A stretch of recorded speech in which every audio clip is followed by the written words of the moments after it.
और तुम पड़ोसन से कहते छींक ले, तुम्हारी छींक पड़ोसन छींक लेगी क्या? जम के बोलो जरा।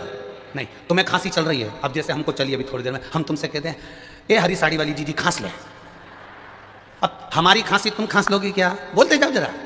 नहीं, सिर तुम्हारा दुख रहा है और दवाई तुम अपने पति को खिला दो और सोचो कि तुम्हारा सिर अच्छा हो जाएगा क्या? नहीं, दवाई भी तुम्हारी तुमको खाना पड़ेगी, छींकना भी तुम्हारा तुमको पड़ेगा, खांसना भी तुम्हारा तुमको पड़ेगा, भोजन भी तुम्हारा तुमको करना पड़ेगा, उसी तरह दुख भी तुम्हारा तुमको काटना पड़ेगा, कोई दूसरा नहीं काट सकता। पर हम भ्रांतियों में जी रहे हैं। कोई ऐसा बाबा मिल जाए, कोई ऐसा महाराज मिल जाए जो हमारा दुख काट दे। तो महाराज का तो खुद नहीं कट रहा, वो तुम्हारा खाक काटेगा। अपना दुख अपने को काटना, कैसे कटेगा? तो तुलसी बाबा ने लिख दिया, कलयुग केवल नामधारा, श्री शिवाय नमस्तुभ्यम।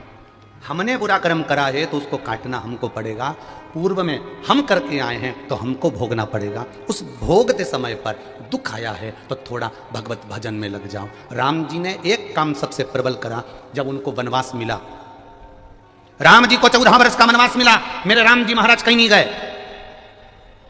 आज के व्यक्ति की अगर 2 बार दुकान बंद हो जाए तो वो कहीं ना कहीं जाके पूछ लेता है कि ये बताओ हमारी इतने दिन से हम दुकान चला रहे, हमारी दुकान क्यों नहीं चल रही? उतने में किसी ने कह दिया कि तेरे ही घर के लोगों ने करा है। अब बस यही दिमाग दौड़ता रहा कि मेरे को बुरा किसने करा होगा। समझ में आ गया, 3 दिन पहले मायके गई थी मेरी जेठानी, वो कुछ करवा के आई है। इतना अच्छा परिवार था, शंका में पढ़ पढ़ के सब नष्ट हो गया। राम जी को 14 वर्ष का वनवास मिला, राम जी किसी के पास नहीं गए। भगवान कृष्ण को ब्रज छोड़कर मथुरा जाना पड़ा, मथुरा छोड़कर भगवान कृष्ण को द्वारका जाना पड़ा। भगवान कृष्ण किसी के पास नहीं गए।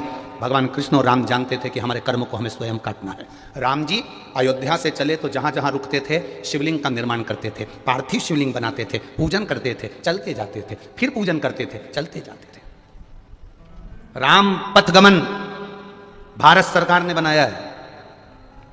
कभी मौका मिले तो उस राम पथगमन पर गाड़ी लेकर निकलना। आजकल तो ट्रेन भी चलने लगी राम पथगमन पर, गाड़ियां भी। राम पथगमन अयोध्या से लेकर लंका तक के बीच में राम पथगमन भारत सरकार ने बनाया। उस राम पथगमन पर कभी चलकर देखना, जितने मंदिर राम जी के नहीं मिलेंगे, जितने मंदिर हनुमान जी के नहीं मिलेंगे, पूरे राम पथगमन में अयोध्या से लेकर लंका तक के बीच में सबसे ज्यादा मंदिर मेरे देवाधिदेव महादेव के मिलेंगे। उस राम पथगमन में सबसे ज्यादा मंदिर मेरे महादेव के मिलेंगे। महादेव के मंदिर क्यों? राम जी जहां बैठते थे शिवलिंग बनाते थे, पूजन करते थे। राम जी जहां बैठते थे शंकर की आराधना करते थे। जो राम जी ने अपने हाथों से शिव की आराधना करी वो वहां स्थापना कर दिया। आगे बढ़े स्थापना कर दिया, और आगे बढ़े स्थापना कर दिया। राम जी स्थापना करते गए। एक जगह पहुंचते पहुंचते सबरी